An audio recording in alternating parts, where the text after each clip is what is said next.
اولیت کی تاریخ خیالی سے اس روحانی سرزمین کو ہالی ووڈ فلموں کی عکس بندی کا مرکز بنایا جا رہا ہے۔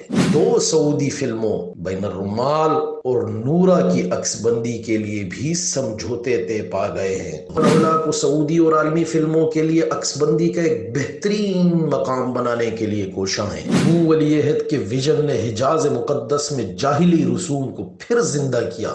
شراب، شباب اور جوان رات کے بغیر ممکن نہیں۔ بدقسمتی سے اب اسلامی ممالک بھی اس قسم کی سیاحت کو فروغ دے رہے ہیں۔ یا رسول اللہ وقدوتنا لن ندع الغر۔ روحانی مرکز سعودی عرب فلم سازی کا مرکز بن رہا ہے۔ سعودی ولی عہد محمد بن سلمان کے احادیث کے انکار کی تعویلیں کرنے والے حیران ہیں کہ وہ بن سلمان کے سیکولر اقدامات کی کیا تعویل کریں۔ حجاز مقدس جسے آل سعود نے سعودی عرب سے بدل دیا، سرزمین توحید و سنت سے جانی جاتی تھی۔ دنیا بھر میں یہاں سے قرآن پاک کے عمدہ طبعات والے نسخے تقسیم کیے جاتے، لیکن اب ولی عہد کی تاریخ خیالی سے اس روحانی سرزمین کو ہالی ووڈ فلموں کی عکس بندی کا مرکز بنایا جا رہا ہے۔ تفصیلات کے مطابق مدینہ اور تبوک کے ہوائی اڈوں سے صرف 3 گھنٹے کی مسافت پر ضلع العلا میں ایک امریکی فلم چیری کی کے کچھ مناظر فلمائے گئے ہیں۔ یہ سعودی عرب میں کسی بھی ہالی ووڈ فلم کی پہلی عکس بندی تھی۔ العلا رائل کمیشن کے زیر انتظام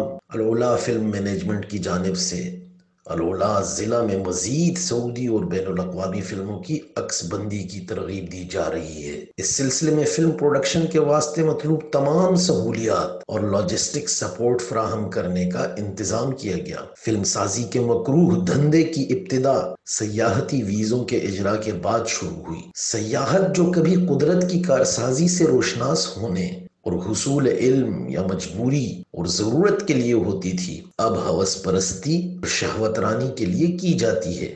سیکولر لبرل سیاحت شراب، شباب اور جوان رات کے بغیر ممکن نہیں۔ بدقسمتی سے اب اسلامی ممالک بھی اس قسم کی سیاحت کو فروغ دے رہے ہیں۔ سیاحتی ویزوں کے اجرا کے بعد سے سینما اور ٹی وی پروڈکشن کمپنیوں کی جانب سے سعودی عرب میں فلم سازی، مووی میکنگ کے رجحان میں اضافہ ہوا ہے۔ ان کمپنیوں کی ایک بڑی تعداد نے العلا اور مملکت کے دیگر کئی علاقوں کا دورہ کیا ہے تاکہ عکس بندی کے لیے مختلف مقامات کو دریافت کیا جا سکے۔ العلا کو دنیا کا سب سے بڑا اوپن عجائب گھر مانا جاتا ہے۔ یہ ایک زمانے میں سلطنت دادان اور سلطنت لحیان کا دارالحکومت ہوا کرتا تھا۔ دادان شہر پتھروں سے تعمیر کیا گیا تھا اور یہ الوادی نخلستان میں واقع ہے۔ ماہرین کہتے ہیں کہ دراصل یہ ایک چٹان تھی جسے حوض کی شکل میں تراشا گیا۔ یہی وجہ ہے برس ہا برس سے یہ حوض اپنی اصلی حالت میں باقی ہے۔ اسے پاکی کے لیے استعمال کیا جاتا تھا۔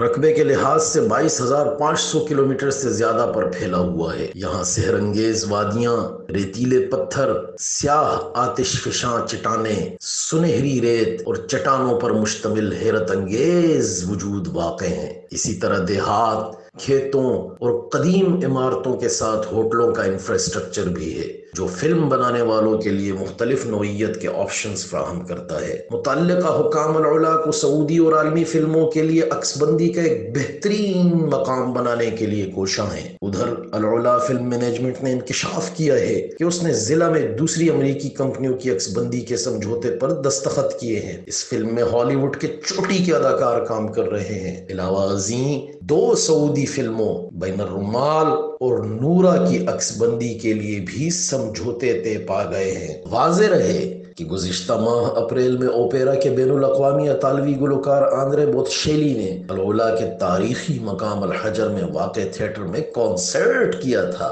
یہ وہ تھیٹر ہے جسے نبطیوں نے 3000 برس قبل سلطنت دادان میں تعمیر کیا تھا۔ یوں ولی عہد کے ویژن نے حجاز مقدس میں جاہلی رسوم کو پھر زندہ کیا۔ کنسرٹ کا انعقاد سعودی ولی عہد شہزادہ محمد بن سلمان کی جانب سے العلا کے ڈیزائن کا تصور جاری کرنے کے بعد ہوا۔ مرکز قرآن و سنت سے اس طرح کی واہیات خبریں دل مسلم کو حزین کرتی اور پریشان کرتی ہیں۔ حجاز مقدس کا روحانی مرکز اللہ کرے ان خرافات سے پاک رہے۔